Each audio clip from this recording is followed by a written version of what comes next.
دوسرا سوال ہے، کچھ مفتی یہ کہتے ہیں کہ آج کے زمانے میں 4 امام میں سے کسی ایک امام کو فالو کرنا ضروری ہے۔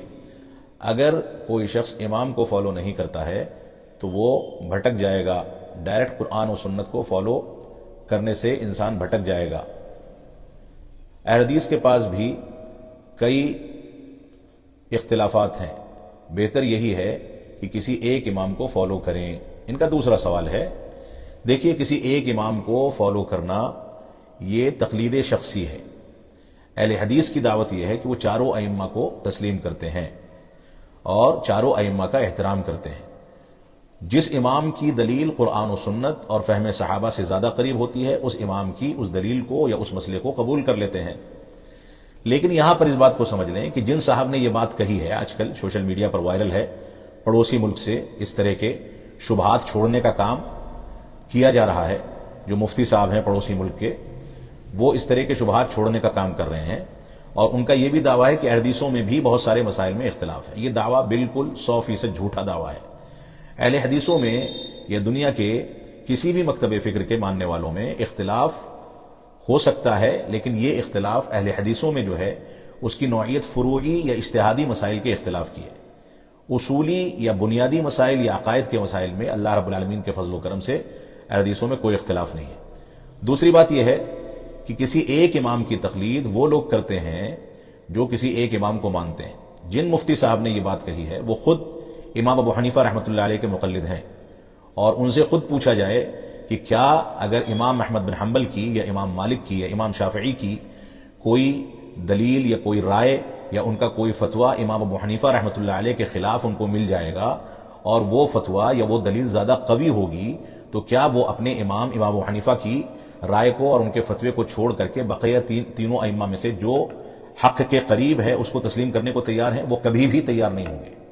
تو ایک جاہل کے لیے کسی عالم دین کی تقلید کرنا یہ اس کی مجبوری ہے، لیکن یہاں پر شرط یہ ہے کہ جو عالم قرآن و سنت اور منہج صحابہ کو پختگی کے ساتھ سمجھتا ہو، کسی ایک امام کی تقلید پر ضد نہ کرتا ہو، بلکہ اس کے یہاں اتنی وسعت موجود ہو کہ وہ دلیل کی موجودگی میں دلیل کی بنیاد پر جو امام حق پر ہے اس کا احترام کرے، اور کسی کے یہاں بھی اگر کوئی مسئلہ ایسا نہیں ہے جو حق کے قریب ہو تو ان کو چھوڑ کر کے قرآن و سنت اور ان سے پہلے جو صحابہ کرام اور علماء صحابہ گزرے ہیں ان کے اقوال کی بنیاد پر اگر انسان چلتا ہے تو ایسی صورت میں یہی در حقیقت اقرب الی السنہ ہے اور اقرب الی الحق ہے۔ یہاں پر جو لوگ یہ کہتے ہیں کہ چاروں ائمہ میں سے کسی ایک کی تقلید کرنا واجب ہے، یہ بذات خود کسی ایک ہی کی تقلید کرتے ہیں، دوسرے ائمہ کی باتوں کو حق کے قریب ہونے کے باوجود ریجیکٹ کر دیتے ہیں، چھوڑ دیتے ہیں، تو خود یہ غلطی کر رہے ہیں، تعصب اختیار کر رہے ہیں، حزبیت اختیار کر رہے ہیں۔ ایک بات یہ ہے۔ دوسری بات، جو لوگ یہ دعویٰ کرتے ہیں کہ چاروں ائمہ میں سے کسی ایک امام کی تقلید کرنی ہے، تو کیا ان ائمہ کی پیدائش سے پہلے یعنی ابتدائی سن ہجری کے 100 سال تقریباً، کیا اس سے پہلے جو لوگ تھے وہ سب کے سب گمراہ تھے؟ صحابہ کرام کون سے امام کی تقلید کرتے تھے؟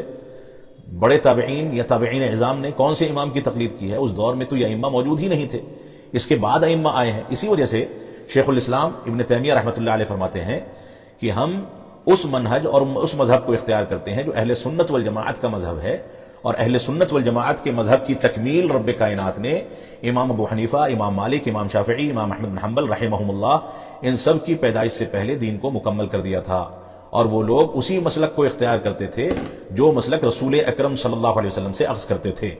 لہذا اصل حق جو ہے وہ قرآن و سنت اور منہج صحابہ میں ہے۔